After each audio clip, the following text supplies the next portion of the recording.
bichos, coruxas, sapos e bruxas. Temos trasnos e diaños, espíritus das nevoadas veigas.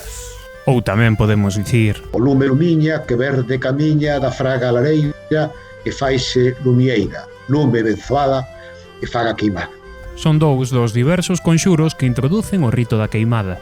Unha bebida é unha celebración que parece levar as nosas cabezas cara a tempos ancestrais, meigas, trasnos e outros seres fantásticos que se perden nos séculos. Pero non temos que mirar tan atrás.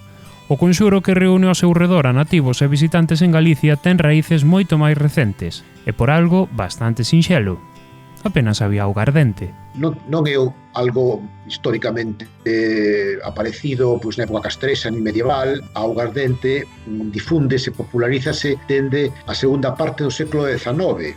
Antes, a arte da destilación, a alquitara, é algo moi escaso, de importación, algún mosteiro, pero non é algo campesiño, algo extendido en Galicia. Por lo tanto, ese recurso fundamental como bebida, como estímulo, son recientes, teñen unhas cantas décadas.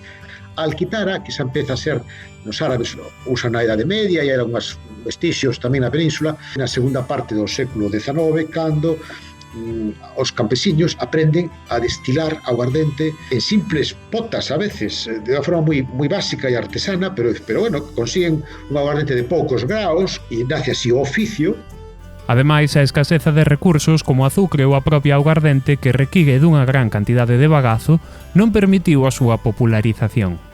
As primeiras referencias son, con algún antecedente dos anos 40, sobre todo dos anos 50. Esa é a época en que hai unha eclosión. Tradicionalmente o que se facía era algún campesiño, unha casa, etc. Cando había un catarro ou unha dor de barriga, isto é o uso preliminar. Pero cando xa alguén se lle ocurre facer este ritual folclórico en que se queima o aguardente con azucre, ondas de cítricos, tamén graos de café, outras cousas. Hai un par de conxuros, non son grandes composicións poéticas, pero tiveron éxito popular. Da man de intelectuais como Cunqueiro ou Castroviejo, de políticos como Manuel Fraga, ou do polifacético Mariano Marcos Abalo, que patentou o seu propio conxuro, despois de comezar a celebrar queimadas en Vigo nos anos 60, a bebida e o ritual que a rodea espalláronse pola Galicia interior e exterior.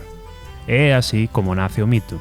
A queimada se reviste deste aspecto de tratar de botar fora os malos espíritus. As bruxas fan celebracións nas cales falan, contan cousas moi amenas, divertidas, e logo fan ese ritual no medio da oscuridade, a lavarada que sae da queimada, logo tomas ese produto resultante que é doce, agradable, rico, que embriaga, que, polo tanto, crea un espírito de unión entre a xente. Por todo isto contribuiu a crear un bimbio máis no cesto das tradicións galegas. Casi todas as tradicións son inventadas. Por iso, Eric Hobsbawm falaba da invención da tradición.